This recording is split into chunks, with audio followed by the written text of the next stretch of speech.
gonna cut these corners out so I can bend them flaps over. And there's our plan.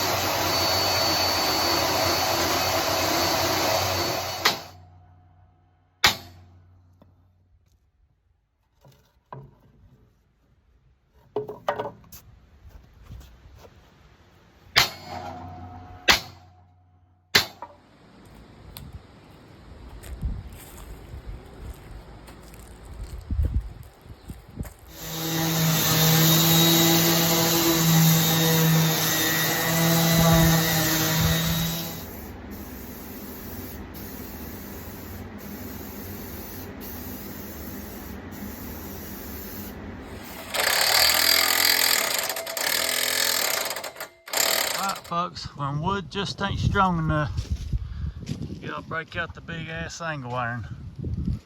She bolted all the way through, keeping it so swing set intact.